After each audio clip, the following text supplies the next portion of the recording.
Excellencies, distinguished guests, ladies and gentlemen, on this International Day for People of African Descent, I extend my profound gratitude to the UN Movie Society under the leadership of Brenda Vongova for bringing us together today.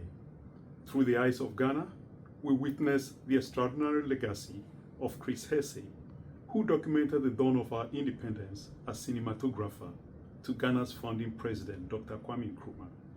By risking everything to rescue over 1,000 reels of long-lost footage, Mr. Chris Hesse preserved not only Ghana's history, but the visual record of Nkrumah's enduring vision for a united and self-determined Africa.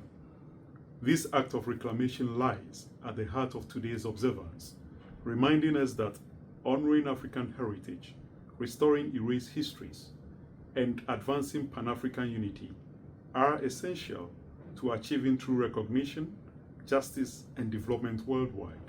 Thank you to the UN Movie Society for championing these vital stories through the power of motion pictures. Did I say? Thank you. Greetings, Excellencies, ladies and gentlemen. Today, on the International Day for People of African Descent, the UN Movie Society is honored to present a conversation with a filmmaker whose work embodies exactly why this day matters, two-time Oscar winner Ben Proudfoot. Ben's new film, Eyes of Ghana, tells the story of Chris Hesse, personal cameraman to the first Prime Minister and then President of Ghana, Kwame Nkrumah.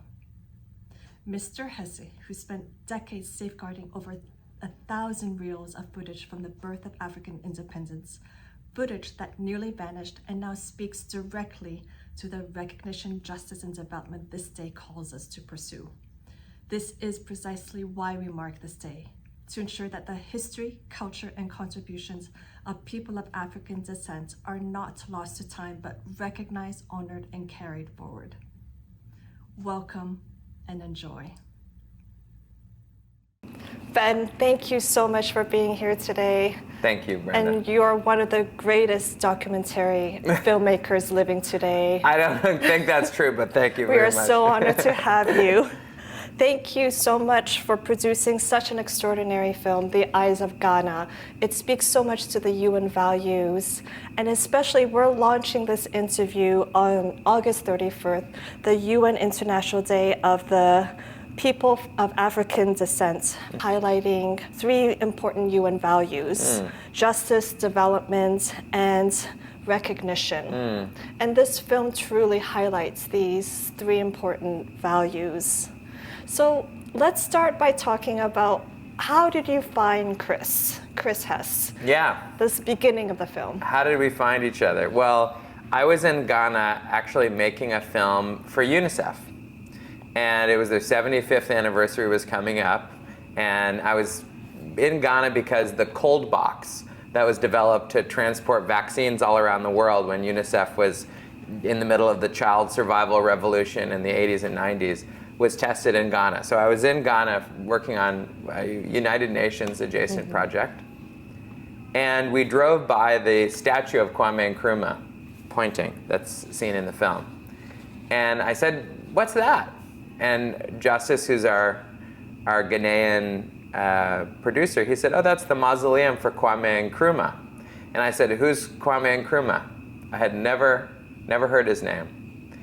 And he told me this amazing story of the first Prime Minister and first President of Ghana, Kwame Nkrumah, who inspired the liberation of the continent and was world famous and gave several addresses to the United Nations in New York, and really was a global icon fighting for African independence, African unity.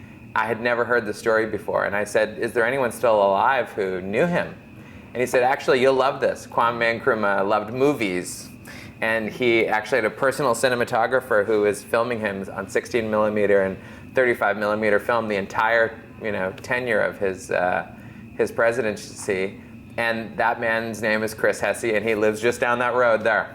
Really? Yep, and I said, "Let's go. I would love to meet him. Let's go knock on his door." And so that's what we did, and very quickly, once a filmmaker, always a filmmaker. He was coming over and asking us about our camera and what lenses we were using, and he told me about this archive of over 1,000 films that he had kept quietly. 1,300. That's right, in London. And asked me for my help, and I said, I'll do whatever I can do to help you, as a filmmaker, to digitize the archive and help you tell this story. So that's where it was all born. Incredible. And tell us about Anita, his relationship with Anita. Yeah. And she was his, in a way, disciple. And Yes. how did she influence the direction of the film? Hugely. So Anita's a filmmaker who, like, kind of a mentee, granddaughter to Chris, that kind of relationship. And a documentary filmmaker. She graduated from NAFTI, which is probably the most prominent film school in West Africa, English-speaking film school in West Africa. And she had made a film called Parish Diamonds about how many of the films that were kept in Ghana had really not been preserved properly, and kind of, going and interviewing the key people and trying to uncover the story of how that had happened. And so we connected with Anita, and I just found her so compelling as a spokesperson for the next generation. And she knew everything, and she knew everyone, and so we partnered not only for her to be in the movie, but we wanted her insight of how the movie should be made and who should be in it. And she was the one who introduced us to Mr. Otto, the projectionist who, after the closure of the Rec Cinema, was there, living there, protecting that hallowed space for him. And, Anita became an essential partner, storytelling partner, on camera and behind the camera, and making the Eyes of Ghana. Beautiful. So many people outside of Africa do not know the story of Kwame Nkrumah, the first president of Ghana. Yes. What did you want the world audience to learn about him? Well, I think my experience listening to the story is, why don't I know his name? Why have I never heard this story? Like, we know Nelson Mandela. Yeah, we know Gandhi. We know a number of different people, but why don't we know Nkrumah? Now, you could say, well, he was ousted in a coup, and near the end of his tenure, people called him a dictator, and he was a controversial figure. And that's all fine, but it doesn't change the fact that he made an enormous impact in history. And I think the fact that he was overthrown in a coup that was likely backed by the CIA and by American interests gives you a pretty good idea of why he's not in the history books. I'm Canadian. My world history class, nobody taught us about Kwame Nkrumah. I had my whole undergraduate degree, never heard the name. So, and making this film and showing it to audiences, if you're from the continent, he's legend. Even more popular and even more revealed in many places than Mandela. If you're a student of African history, of course you know. But if you're just, living your life, even college-educated, highly educated people may have never heard the story and never asked, what is the story of the independence of the African continent? They may never have read a book about it, like me. I just never knew the story. And so when you start with ignorance, there's not a lot of good thoughts coming out of ignorance. And so this has been a process for me as a Canadian guy to learn a lot more about the history of the last, this is not ancient history, the last 60, 70 years, which has led me to a greater understanding and context for what's going on now on the continent, what happened before, and this whole transition from the colonial to post-colonial, and maybe now even in some cases into a neo-colonial period on the African continent. Thank you for bringing this important part of history to the world. Yes, it's my job and my honor, and this movie is really about giving a platform to Chris Hesse for him to tell his story. Yes. And to start a conversation. We always say in Making the Eyes of Ghana, we want to take people from 0 to 1. We want to take folks who may never have heard that name and get them knowledgeable enough that they might go buy a book or watch a second documentary that'll take you much deeper. Our film is a primer. that brings you into sort of the emotional story and a very high-level introduction to the world of that period in history. But there are so many incredible books and documentaries and documentary series out there for people to explore the story more deeply. So this will open their eyes and we hope so. Yeah, and invite them to get curious about this period of history, and hopefully inspire filmmakers too. You know, it's a story about a filmmaker who, you know, stood by his archive for over 60 years. What dedication. I mean, legendary. You know, I don't know any other stories where somebody, you know, sticks by something like that for 60 years waiting for it to get digitized before they see those images again. That it's a profound human story, and it is significant historically that these films have not been lost. That this trove, which has got to be one of the largest, if not the largest, motion picture, you know, primary source motion picture archives of this post-colonial period in Africa. It's an enormous historic discovery, Chris Hesse's archive. And they're secretly stored or discovered. Yeah, well, in there London? were many. Yeah, in London, there were many times when they were thrown out. They were thrown in the trash, or they were thrown out into the parking lot because nobody knew what they were, or whatever. And Chris would travel to London and gather them up and put them there. And you know, and he in the last 20 years or so, he's been really trying to get them to be digitized and convince the government to digitize the films. And so that was part of our, you know, effort when making the films, is to try to, you know, draw attention and shed light on these films so that they will in fact be permanently digitized. Because we were only able to digitize a small, you know, 45, 50 films, but there's many more that are still today waiting to be seen. Thank you for inspiring. Well, you know, you just give Chris the important. microphone and he does a good job at it, yeah. In 1966, when the coup happened, it was an absolute tragedy when a lot of the archival footage was lost. Yeah. How did you portray this? Well, I mean, it's important that I clarify that we didn't want to have an opinion about the coup. Yeah. We didn't even want to have an opinion about Kwame Nkrumah. We had an opinion about Chris Hesse. You know, we saw somebody who was dogged in his desire to, you know, help his country gain independence. Somebody who would stop at nothing to preserve his films, which any filmmaker would have the same feeling towards their films. Somebody who was interested in educating young filmmakers and bringing up the next generation of filmmakers. That's the person we wanted to celebrate. You know, historians and experts on the space, they will weigh in on, was the coup good, was the coup bad, was, you know, Kwame Nkrumah good, was Kwame Nkrumah bad? That's for them to discuss, and it's really for you to watch the footage and decide for yourself. Far be it for me to have an opinion on that. All I know is that it's an important story that everyone should pay attention to. And Ghana also created another giant, Kofi Annan. Yes. The former UN Secretary General, Nobel Peace Prize winner. Yes. First UN Secretary General from sub-Saharan Ghana. Yes. And there are parallels potentially between the two. Yeah, I mean, I think you know, world leaders.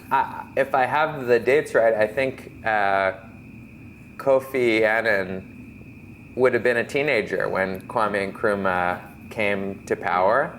You know, there was a lot of tension during that time. Ghanaians were more or less decided that independence was the right path.